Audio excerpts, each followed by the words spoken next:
चक्रवाती तूफान ताउते मुंबई को टच करता हुआ गुजरात की ओर बढ़ गया है। मौसम विभाग के मुताबिक तूफान अपने सबसे उग्र रूप में मुंबई के समानांतर गुजरा है।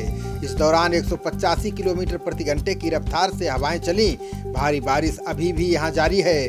मुंबई में कोरोना वैक्सीनेशन का काम रोक दिया गया है। कोरोना मरीजों को दूसरी जगहों पर शिफ्ट किया गया है। एयरपोर्ट भी बंद कर दिया गया है। मुंबई का वर्ली सी लिंक भी बंद कर दिया गया है। समुद्र में हाई टाइड के दौरान 10 से 13 फीट ऊंची लहरें देखने को मिली हैं। मुंबई में एनडीआरएफ की 3 टीमों को तैनात किया गया है। 5 टीमें अलर्ट पर हैं। 5 जगह अस्थायी शेल्टर होम बनाए गए हैं। शहर के दादर, वर्ली, लोअर परेल, माटुंगा और माहिम सहित मुंबई के पश्चिमी उपनगरीय इलाकों में भारी बारिश हो रही है। मुंबई के Worli sea face, Shivaji park, marine drive पर समुद्र तट पर ऊंची ऊंची लहरें उठ रही हैं। ताउते चक्रवाती तूफान के चलते सोमवार सुबह से समुद्र में हाई टाइड के वक्त करीब 11 फीट, फिर सुबह 8 बजे लो टाइड के वक्त 4 फीट ऊंची लहरें देखी गईं। रत्नागिरी जिले के सिविल अस्पताल में भारी बारिश के चलते पानी भर गया। इस जिले से अब तक 3,896 लोगों को सुरक्षित स्थान पर भेजा गया है। मुंबई के घाट स्टेशन और नित्यानंद नगर के बीच एक लोकल ट्रेन पर पेड़ गिरने की खबर है। महाराष्ट्र के रत्नागिरी तट से टकराने के बाद वहां 40 घरों को भारी नुकसान पहुंचा है। सैकड़ों पेड़ उखड़ गए। 3 स्कूल पूरी तरह से ध्वस्त हो गए हैं। जलगांव में झोपड़ी पर पेड़ गिरने से 17 और 12 साल की 2 बहनों की जान चली गई। मुख्यमंत्री उद्धव ठाकरे ने केंद्रीय गृह मंत्री अमित शाह के साथ हुई वीडियो कॉन्फ्रेंसिंग के दौरान राहत व बचाव कार्यों की जानकारी दी है। ठाकरे ने कहा कि अस्पतालों में बिजली और ऑक्सीजन बैकअप की पर्याप्त व्यवस्था की गई है।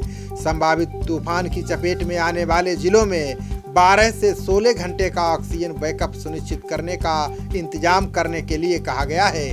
उद्धव ठाकरे ने कहा कि राज्य में दवाओं का पर्याप्त स्टॉक रखा गया है।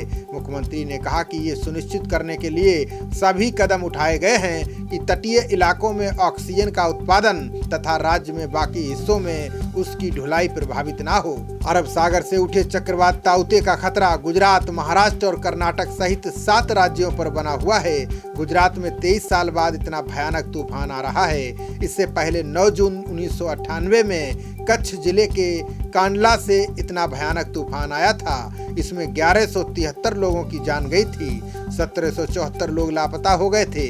तूफान आज गुजरात के पोरबंदर तट से टकरा सकता है। इसके बाद दोपहर 3 से शाम 6 बजे के बीच तूफान पोरबंदर और महुआ के बीच से गुजरेगा। इस दौरान उसकी गति 175 किलोमीटर प्रति घंटे तक हो सकती है। गुजरात के तटीय जिलों में 655 गांव से करीब 1.5 लाख लोगों को शिफ्ट किया जा रहा है। पश्चिमी तट से हजारों मकान खाली कराए गए हैं। भारतीय मौसम विज्ञान विभाग के डायरेक्टर जनरल मृत्युंजय मोहपात्रा ने बताया कि राज्य के 17 जिलों को अलर्ट पर रखा गया है। 7 राज्यों में एनडीआरएफ की 100 से ज्यादा टीमें तैनात हैं। गुजरात में सबसे ज्यादा 50 टीमें लगाई गई हैं। मौसम विभाग का कहना है कि इस चक्रवात का सबसे ज्यादा असर गुजरात पर पड़ेगा। द्वारका, कच्छ, पोरबंदर, जूनागढ़, गिर सोमनाथ, अमरेली, राजकोट, मोरबी और जामनगर जिलों में फूस के बने मकान पूरी तरह से तबाह हो जाएंगे।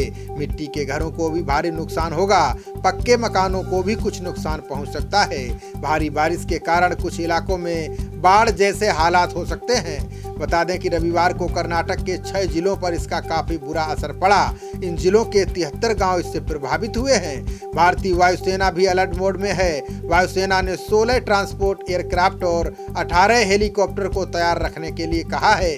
तूफान के खतरे को देखते हुए प्रधानमंत्री नरेंद्र मोदी और गृहमंत्री अमित शाह ने रविवार को हाई लेवल मीटिंग कर तैयारियों का जायजा लिया था। कर्नाटक के अलग अलग जिलों में तूफान से अब तक 5 लोगों की जान जा चुकी है। गोवा के मुख्यमंत्री प्रमोद सावंत ने कहा कि तूफान के कारण राज्य में 2 लोगों की जान गई है। तमिलनाडु के कन्याकुमारी में दीवार गिरने से 2 की जान गई है। इसमें 2 साल का एक बच्चा और 36 साल का व्यक्ति भी शामिल है। खबरों का सिलसिला जारी रहेगा। देखते रहिए जनप्रभात। नमस्कार।